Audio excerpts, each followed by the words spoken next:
नेहा, बेटा नेहा। क्या हुआ मम्मी जी? बेटा नेहा, मेरे मायके से ना फोन आया था। आज मेरे भैया और भाभी आने वाले हैं।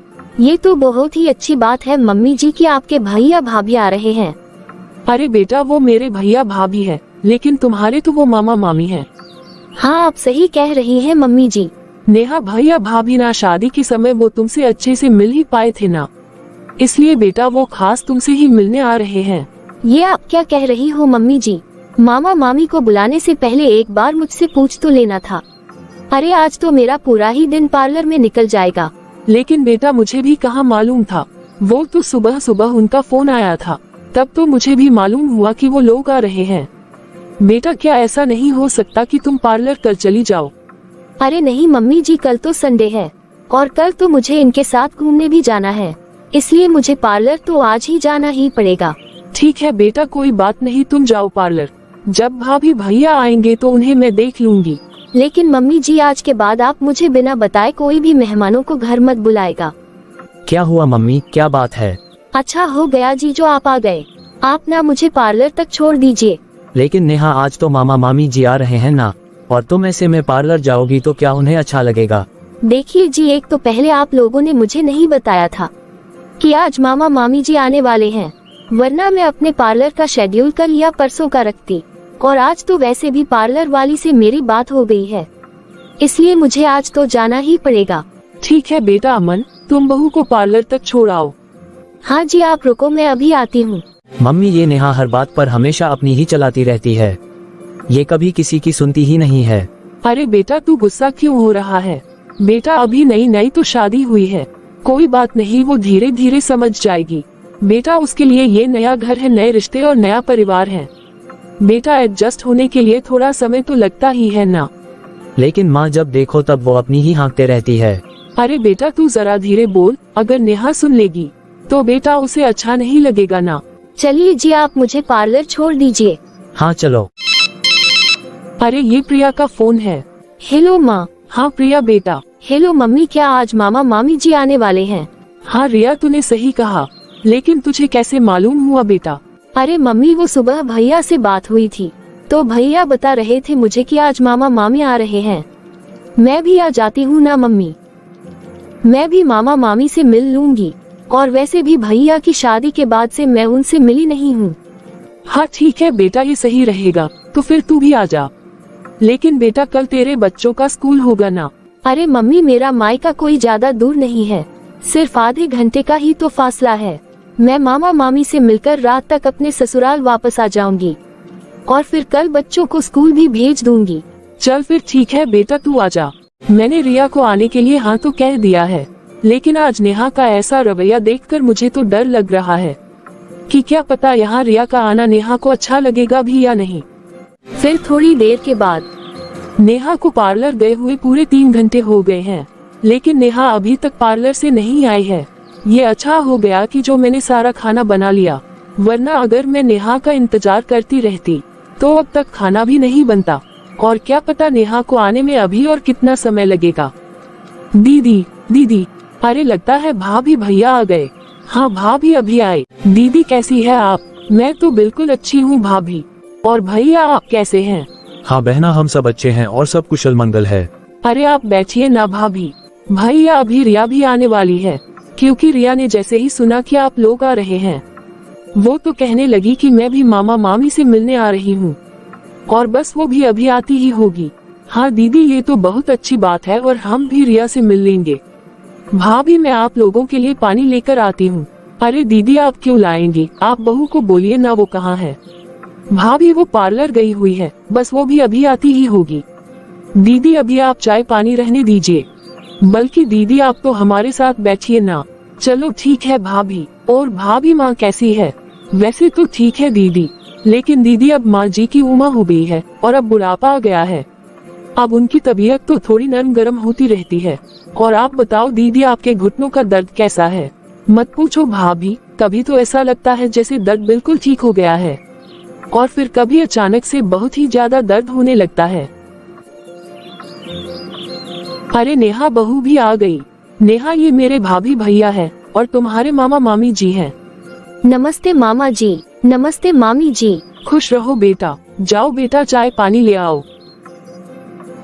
अभी तक इन लोगों ने चाय पानी नहीं पिया है। लगता है ये तो बस मेरे ही आने का इंतजार कर रहे थे। अरे ये मम्मी जी के भाई भाभी है ना, तो उन्हें ही इनकी खातिरदारी करनी चाहिए। एक तो मैं अभी अभी पार्लर से फेशियल करा कर आई हूँ और ऊपर से इनके लिए गैस के सामने खड़ी होकर चाय बनाओ। अरे कैसे गवार के घर शादी हो गई है मेरी। अरे अगर मेरी सास भी पढ़ी लिखी और समझदार होती ना, तो वो तो मुझे कहती कि तुम रहने दो बेटा, तुम अभी फेशियल करा कर आए हो, चाय मैं बना लूंगी। ये तो बिल्कुल ही गवार हैं।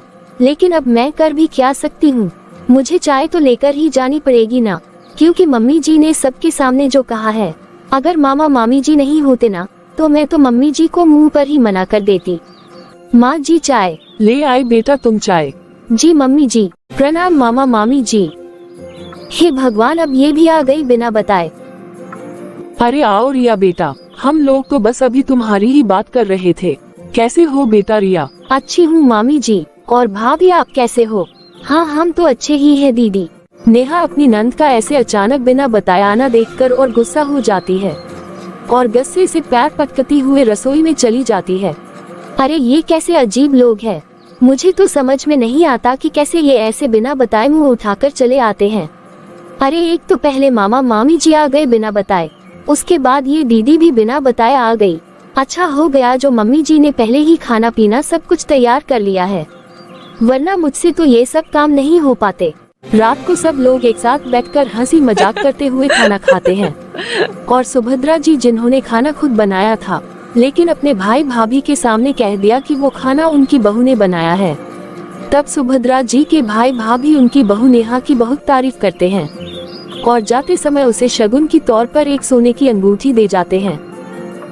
कितना अच्छा लगता है ना नेहा, जब घर में कोई मेहमान आता है और सब लोग साथ में बैठकर खाना खाते हैं। हाँ जी, जब कोई अपना रिश्तेदार आता है तो अच्छा ही लगता है। मुझे और भी ज्यादा अच्छा तो तब लगता जी कि यदि मामा मामी जी और दीदी एक दिन पहले ही बताकर आए होते। लेकिन नेहा मामा मामी और दीदी कोई पराये नहीं है, वो हमारे अपने परिवार के लोग ही तो हैं। भला उन्हें बता के आने की क्या जरूरत है, और वैसे भी वो लोग तो एक ही दिन के लिए आए थे ना। अब भला इसमें अपने पराया वाली क्या बात है जी। अरे मैनर्स नाम की भी तो कोई चीज होती है। उनके बिना बताए आने की वजह से और मेरे फेशियल कराने के बावजूद भी मुझे घर में कितना सारा काम करना पड़ा। अरे अगर मेरी स्किन ब्लैक हो गई तो। अरे नेहा भला ये भी क्या बात हुई, बल्कि आधे से ज्यादा काम तो मम्मी ने ही किया है ना। तुमने तो थोड़ा बहुत बस मम्मी का हाथ बटाया है। अच्छा चलो अब ये सब छोड़ो नेहा, मामा मामी ने तुम्हें कुछ उपहार दिया है ना? हाँ जी, बस एक छोटी सी अंगूठी दी है, ये तो सिर्फ 10-15 हजार की ही होगी। अरे भला ये भी क्या बात हुई नेहा, तुम मामा मामी के प्यार को रुपयों से क्यों तोल रही हो? वो तो तुम्हारे लिए उनका प्यार है जो उन्होंने उपहार के तौर पर तुम्हें दिया है। बस हो गया जी, आप तो अपने परिवार वालों का कितना पक्षपात करते हैं। मैं किसी का पक्षपात नहीं कर रहा हूँ, जो सही है सिर्फ वही बोल रहा हूँ। नेहा बेटा नेहा। लो अब आपकी मम्मी जी को तो रात को भी चैन नहीं रहता, बस पूरे टाइम नेहा नेहा करते रहती है। अरे नेहा जाके सुन लो, हो सकता है मम्मी को तुमसे कोई काम होगा। हाँ जी, जा ही तो रही हूँ। हे भगवान, किस अशुभ घड़ी में इस नेहा से मेरा विवाह हुआ है। मुझे तो बहुत टेंशन होती है कि कैसे मैं इसे जिंदगी भर झेल पाऊंगा। हाय राम, इस घुटने की दर्द ने तो मेरी जान ही ले ली है। आज तो मेरे घुटनों में इतना दर्द हो रहा है कि मुझसे खड़ा होते भी नहीं बन रहा है। अब क्या हो गया मम्मी जी, आप मुझे क्यों आवाज लगा रहे हो? नेहा बेटा, आज मेरे घुटनों में बहुत ज्यादा दर्द हो रहा है। तो इसमें मैं क्या कर सकती हूँ मम्मी जी? तुम थोड़ा स्प्रे लगा दो ना बेटा, जो उस दिन अमन लेकर के आया है। ठीक है मम्मी जी, अभी लेकर आती हूँ। हाय राम, कितना दर्द हो रहा है मेरे घुटनों में।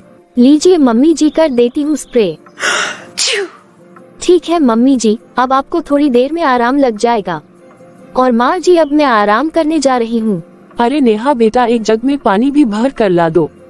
क्या मम्मी जी, कभी आपको घुटनों में दर्द होता है तो कभी आपकी कमर में दर्द होता है, फिर बैठे बैठे आपका पूरा दिन बस घुटनों और कमर का ही रोना लगा रहता है। कभी स्प्रे लगा दे बहू, कभी एक गिलास पानी ला दे बहू, तो कभी चाय बना दे बहू। अरे माँ जी, कितना परेशान करती है आप मुझे। मैं इस घर की बहू हूँ, कोई आपकी नौकरानी नहीं जो बैठे बैठे मैं आपकी सारी फरमाइश पूरी करते रहूं। अरे मम्मी जी, भला आपको किसने कहा था कि आप मेहमानों को घर बुलाओ? उन्हें घर बुलाकर खूब उनकी सेवा करो, और उन्हें खाना बनाकर भी खिलाओ। अब हो गई ना आपकी तबीयत खराब। वैसे भी मम्मी जी अब तो आपकी उम्र हो चली है और इस उम्र में आपसे मेहमान नवाजी नहीं हो सकती। फिर क्यों आप इतने मेहमान नवाजी का शौक पाल कर बैठे रहते हो? अरे कभी आप अपने भैया भाभी को बुला लेते हो और कभी दीदी को बुला लेते हो, कभी चाचा चाची जी को बुला लेते हो और कुछ नहीं हुआ तो पड़ोस की बहुओं की मम्मी ही आती है। अरे आप उन्हें भी मेहमान नवाजी के लिए अपने घर में बुला लेते हो। अब हो गई ना मम्मी जी दिक्कत। अरे कल सुबह उठकर मुझे घर का सारा काम करना होगा। घर के काम तो जैसे तैसे मैं कर भी लूंगी मम्मी जी, लेकिन खाना, अब मैं खाना कैसे बनाऊंगी? अरे आज ही तो मैं पार्लर से फेशियल करवा कर आई हूँ और वैसे भी आप जानते ही हो कि मुझे घर के काम काज करना बिल्कुल भी पसंद नहीं है। मम्मी जी आप सुन लीजिए कि सुबह का काम तो मैं जैसे तैसे कर दूंगी, लेकिन खाना खाना तो मैं बाहर से ही ऑर्डर करूंगी। मैं बिल्कुल भी सुबह का खाना नहीं बना सकती। लेकिन बहू तुम तो जानती हो ना, मैं बाहर का खाना बिल्कुल भी नहीं खाती हूँ। अब इसमें मैं क्या करूँ मम्मी जी? अब क्या मैं आपके लिए अलग से खाना बनाऊं? और मम्मी जी आप ये क्या अनपगवार वाली बात कर रहे हैं? मैंने आपको बताया ना कि आज ही तो मैं फेशियल करवा कर आई हूँ और यदि मैं गैस के सामने जाकर खड़ी होंगी तो उससे मेरी स्किन ब्लैक हो सकती है, मेरी स्किन डल हो सकती है और झुर्रियाँ भी आ सकती हैं। अब आप खुद ही बताए ना मम्मी जी, मैं आपके पेट के पीछे इतना बड़ा रिस्क तो नहीं ले सकती ना। और वैसे भी मम्मी जी आज आपने मुझसे कितनी मेहनत करवाई है। अरे मैं पार्लर से कितना थक कर आई थी, लेकिन उसके बावजूद भी मैंने घर का कितना सारा काम किया है। अरे ये क्या बात हुई नेहा, तुम माँ से ऐसे बात क्यों कर रही हो? भला ये कौन सा तरीका है माँ से बात करने का? अब आप ही देखिए ना जी, जब मम्मी जी के घुटने साथ नहीं देते तो उन्हें इतने मेहमानों को बुलाने की क्या जरूरत है? अरे कितने मेहमान दिन भर में घर में आते जाते हैं रहते हैं, फिर उनका खाना पीना, उनकी मेहमान नवाजी भी करो। अरे मैं तो कहती हूँ जी कि जब अपना ही शरीर ठीक नहीं है तो फिर हम क्यों इतनी मेहमान नवाजी करें? अरे मम्मी जी खुद तो परेशान होती है, अरे साथ में मम्मी जी मुझे भी परेशान कर देती है। अभी मैं 3-4 दिनों से लगातार देख रही हूँ कि कभी मामा मामी जी आ जाते हैं तो कभी दीदी आ जाती है और तो कभी चाची जी आ जाती हैं। अब आप ही समझाए ना मम्मी जी को। और अब बहुत रात हो चुकी है और मुझे तो बहुत जोर से नींद भी आ रही है। हटिए जी, मुझे जाने दीजिए अपने कमरे में। मम्मी ये नेहा को देखिए तो जरा, ये कितनी बदतमीज हो गई है। अरे आपसे वो किस तरह से बात कर रही थी? अरे जाने दे बेटा, कोई बात नहीं। अभी उसके लिए ये नया नया ससुराल है। बेटा किसी भी नई जगह पर घुलने मिलने में थोड़ा समय तो लगता है। क्या जाने दूं मम्मी, आप हर बार ऐसा ही बोलकर नेहा की गलतियों पर पर्दा डाल देती हो। एक दिन ऐसा ना हो मम्मी कि हम लोगों को नेहा की वजह से बहुत पछताना पड़ जाए। इसलिए आप समय रहते मम्मी नेहा को डांटिए और उसकी बदतमीजी के लिए उसे टोका कीजिए। अभी ये सब जाने दे बेटा, अब बहुत रात हो चुकी है, तू भी जाकर आराम कर ले। लेकिन मम्मी दोबारा अगर नेहा आपको मेहमानों के बारे में कुछ कहे तो आप उससे कह देना कि आप मेहमानों को नहीं बुलाते हैं। आपका व्यवहार इतना अच्छा है कि बार बार सब खुद ही आपसे मिलने आ जाते हैं। ठीक है बेटा, कह दूंगी। अब जा तू जाकर आराम कर ले। हे भगवान, ये कैसा कलयुग आ गया है। अरे कैसा जमाना आ गया है। ये आजकल की बहुएं 1-2 मेहमान को देखकर तो ऐसे घबरा जाती है और चिढ़ने लगती हैं। और एक हमारा जमाना भी था कि जब घर में इकट्ठे 8-8, 10-10 मेहमान आया करते थे और वो भी बिना फोन या चिट्ठी के, लेकिन फिर भी हम लोगों उन्हें देखकर कितना खुश हो जाया करते थे। फिर दूसरे दिन, हेलो मम्मी। हाँ नेहा बेटा, कैसी है तू? अब मैं क्या बताऊं मम्मी? क्यों बेटा, क्या बात है? मम्मी मैं अपने ससुराल से और मेरी सास से बहुत ही ज्यादा परेशान हो गई हूँ। क्यों बेटा, आखिर हुआ क्या है? क्या बताऊं मम्मी, मेरी सास को ना मेहमानों की आवभगत करने का बहुत शौक है, तो मेरे ससुराल में आए दिन ही कोई ना कोई मेहमान आते ही रहते हैं। फिर उनकी खूब मेहमान नवाजी करते रहो, उनके लिए खाना बनाओ और उनकी सेवा करो। अरे मैं इससे बहुत ही परेशान हो गई हूँ यार। मम्मी ये सब मुझसे और नहीं झेला जाता। अरे मेरी लाडो, तू इतनी चिंता क्यों कर रही है? अरे तू पढ़ी लिखी है और तू शादी के पहले भी तो जॉब किया करती थी ना। देख, तुम घर की इन काम काजों से छुटकारा चाहती हो ना, तो तुम कोई जॉब करना शुरू कर दो। हाँ मम्मी, मैं भी कुछ ऐसा ही सोच रही थी। अरे मम्मी, वो मेरी सहेली है ना फाल्गुनी, वो भी मुझसे कह रही थी कि उनकी कंपनी में एक सीट खाली है और मैं उसे ज्वाइन कर लूं। अरे ये तो बहुत ही अच्छी बात है बेटा, और तू आज ही दामाद जी से बात कर ले। ठीक है मम्मी, मैं आज ही इनसे बात करती हूँ।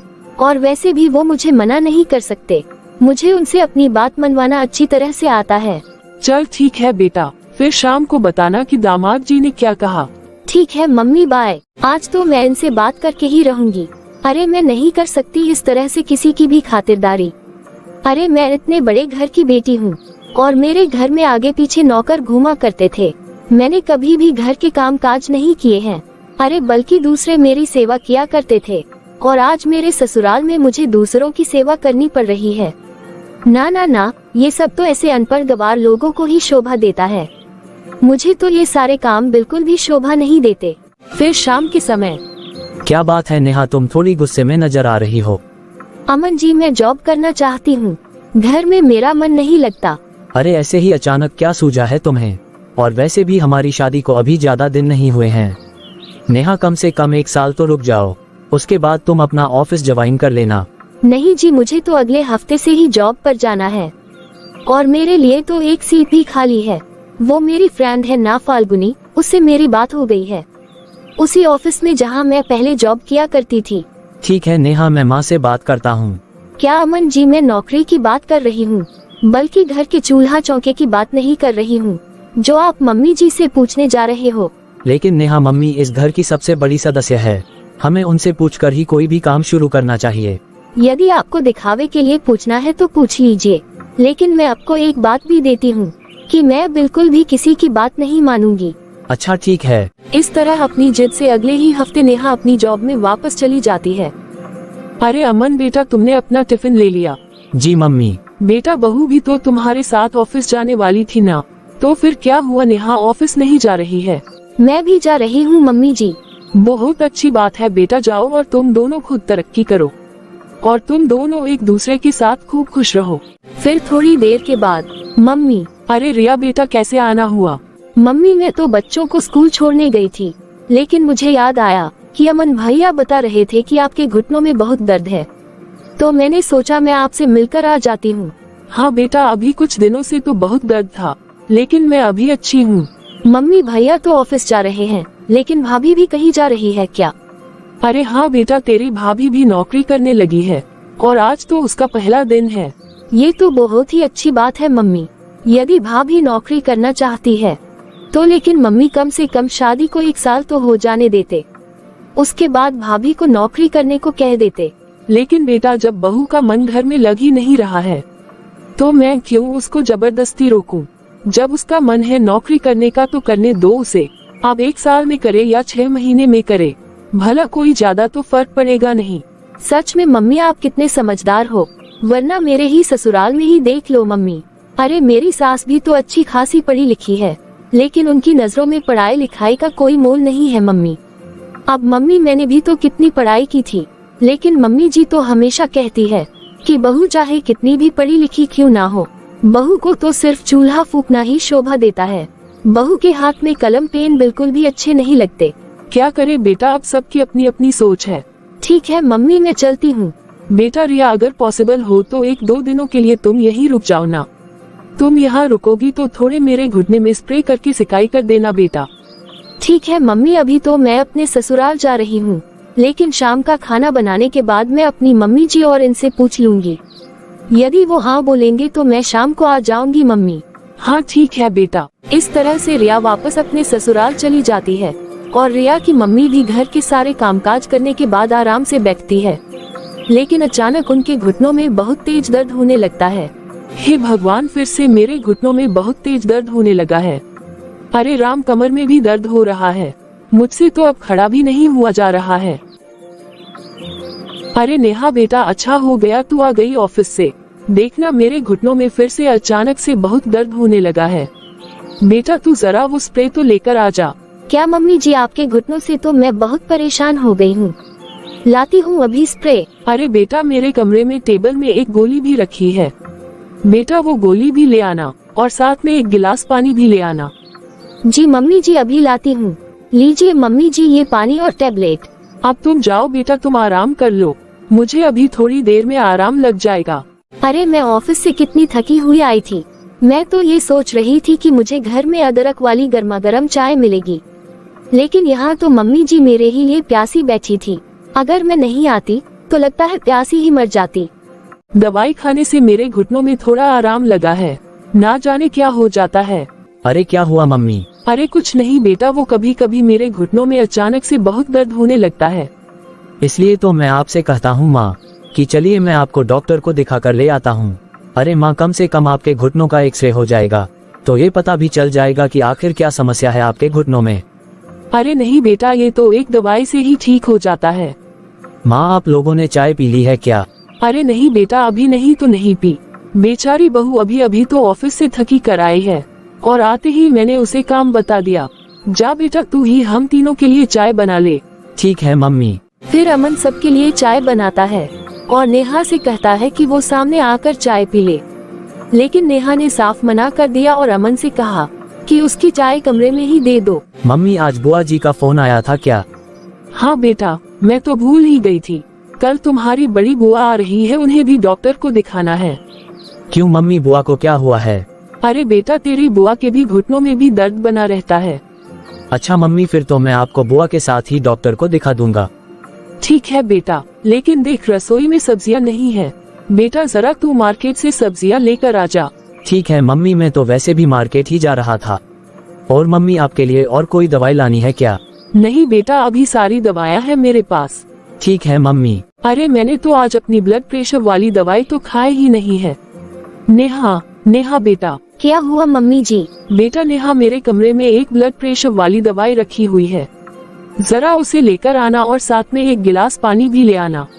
क्या मम्मी जी, आपने तो मुझे बिल्कुल नौकर ही समझ रखा है। जब देखो तब बहू चाय ला दे, बेटा पानी ला दे, कभी दवाई ला दे। अरे मम्मी जी, क्या मैं इन सब कामों के लिए यहाँ आई हूँ? आप तो सारा दिन आराम से सोफे में ही बैठी रहती है मम्मी जी और दूसरों को परेशान करते रहती हो। कभी आपके कमर में दर्द हो जाता है तो कभी आपके घुटनों में दर्द हो जाता है और कभी आपका ब्लड प्रेशर बहुत बढ़ जाता है। अरे दीदी आप आइए दीदी जी, अब बस आपकी ही तो कमी थी और उस कमी दीदी आपने आकर पूरी कर दिया। अरे क्या हुआ भाभी, आप इस तरह से माँ से क्यों बात कर रही है? दीदी अब आप आ ही गई है तो आप मम्मी जी को कुछ समझाइए। अरे दीदी, जब देखो तब इनके घुटनों में दर्द बना रहता है, कहीं कमर में दर्द बना रहता है और मम्मी जी इतनी सब तकलीफों के बावजूद भी आए दिन मेहमानों को घर पर न्योता ही देते रहती है। अभी 2 दिन पहले ही चाचा चाची रह कर गए हैं और अब अभी ये मुझे बता रहे थे कि कल बुआ और फूफा जी भी आने वाले हैं। और जब चाचा चाची आए थे ना दीदी, तब भी मम्मी जी के घुटनों में दर्द था और इसलिए खाना मुझे ही बनाना पड़ा था। जब मैंने देखा कि मम्मी जी से खड़ा भी नहीं हुआ जा रहा तो मैंने खाना बनाया और उनको खाना खिलाया, उनकी खूब आओ भगत की।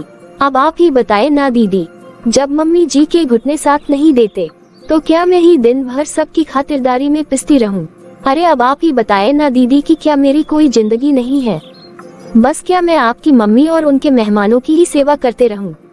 मैं मानती हूँ नेहा बहू की कभी भी मेरे घुटनों में दर्द होने लगता है, लेकिन मैं कभी भी ऐसे ही फालतू नहीं बैठे रहती। मैं हमेशा बैठे बैठे ही सही, लेकिन हमेशा घर के कामकाजों में तुम्हारी पूरी मदद करती हूँ। और उस दिन भी जब तुम्हारे चाचा चाची आए थे, तब भी मैंने बैठे बैठे घर का बहुत सारा काम किया था।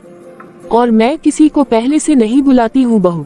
यदि कोई फोन करके कहता है कि वो आ रहा है तो बताओ मैं भला उसे कैसे मना कर सकती हूँ? लेकिन मम्मी जी, जब हमारे घर में परेशानी हो तो कोई भी बहाना तो बनाया जा सकता है ना। मैं तो हर काम में तुम्हारी मदद करती हूँ ना बहू। अरे मम्मी जी, वो तो आपको करना ही पड़ेगा ना, क्योंकि अब जब आपके मेहमान आएंगे तो खातिरदारी भी तो आपको ही करनी पड़ेगी। मम्मी जी, आप तो शुक्र मनाए कि मैं आपकी कितनी मदद कर देती हूँ। अब आप अपनी हालत देख लीजिए ना मम्मी जी, कि आपके घुटनों ने तो जवाब दे दिया है। आप तो घुटनों का दर्द लगाकर बैठ जाती हैं, लेकिन मैं ही दिन भर दौड़ भाग करते रहती हूँ। अब तो मैं खुद जॉब भी करने लगी हूँ। मैं फालतू में ही घर में बैठकर घर के कामकाज या आपके मेहमानों की आभगत नहीं कर सकती मम्मी जी। भाभी, अब बात को खत्म कर दीजिए ना, बात को इतना बढ़ाने से क्या फायदा? और वैसे भी भाभी, मम्मी ने कौन सा बिस्तर पकड़ लिया है? अब इस उम्र में तो घुटनों का दर्द हो ही जाता है, इसमें कोई बड़ी बात नहीं है। भाभी, आपने तो बेकार में ही छोटी सी बात को इतना लंबा कर दिया। अरे मम्मी ने तो सिर्फ आपसे अपनी दवाई ही मंगवाई थी, आप सिर्फ दवाई लाकर दे देती मम्मी को। वैसे नेहा बहू, मैं तुमसे एक बात कहना चाहूंगी। कि मेहमान तो भगवान का रूप होते हैं। मेहमानों की आवभगत करने से ही तो भगवान प्रसन्न रहते हैं। एक हमारा जमाना था नेहा बहू, जब कोई भी मेहमान आने से पहले कभी अपनी खबर नहीं देता था, फिर भी हम अचानक मेहमानों को देखकर खुश हो जाया करते थे। और उस समय एक साथ 10-10 और 20-20 मेहमान आया करते थे, लेकिन फिर भी हम लोग खुशी खुशी उन सब की खातिरदारी किया करते थे। भाभी, आपको इस तरह छोटी छोटी बातों को खींचकर बात का बतंगड़ नहीं बनाना चाहिए, बल्कि आपको तो घर में शांति का माहौल बनाकर रखना चाहिए। हाँ दीदी, इस घर में बात का बतंगड़ तो मैं ही बनाती हूँ। आपकी मम्मी तो देवी है, ये तो कभी भी बातों को नहीं बढ़ाती है। मम्मी, ये भाभी ना कुछ ज्यादा ही मॉडर्न ख्यालों वाली है। लगता है कि इन्हें घर के कामकाज करना बिल्कुल भी पसंद नहीं है और ना ही किसी की आवभगत करना पसंद है। बल्कि मम्मी, मैं जब भी यहाँ मायके में आती हूँ तब भी मैं देखती हूँ कि भाभी बात बात पर बस आपका अपमान ही करती हैं, जबकि आप घर का कितना काम करती हैं। अरे जाने देना बेटा। अरे बेटा, जब पहले से ही फोन करके कहता है कि वो हमारे घर आने वाला है, तो बेटा अब तू ही बता कि भला मैं किसी के मुंह पर कैसे मना कर सकती हूँ। और वैसे भी 4 लोग घर में आएंगे जाएंगे तभी तो तेरी भाभी से उनकी पहचान होगी ना। मैं सब जानती हूँ मम्मी, मैं इतने दिनों से भाभी का व्यवहार देख रही हूँ। वो अपने ससुराल पक्ष के रिश्तेदारों से बिल्कुल भी मिलना नहीं चाहती हैं। बस वो तो हमेशा अपने मायके वालों की बड़ाई ही गाते रहती हैं। मम्मी क्या हुआ? अरे क्या हुआ भाई? अरे दीदी, घर में जो भी छोटी मोटी बात होती है ना, तो उसके लिए नेहा मुझे तुरंत ही फोन करती है। बल्कि आप अभी का ही ले लो, अभी आप लोगों के बीच में कोई बात हुई होगी तो उसके लिए वो मुझे फोन करके चिल्ला रही थी।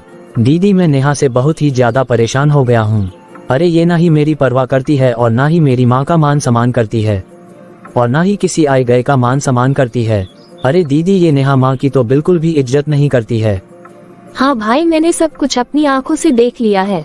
दीदी, मैंने तो इस रिश्ते के लिए तभी ना कह दिया था जब नेहा की मम्मी ने मुझसे कहा था कि मेरी बेटी किसी सास वास के झंझट में नहीं रहना चाहती, इसलिए मेरी बेटी को लेकर तुम अपने परिवार से अलग ही रहना।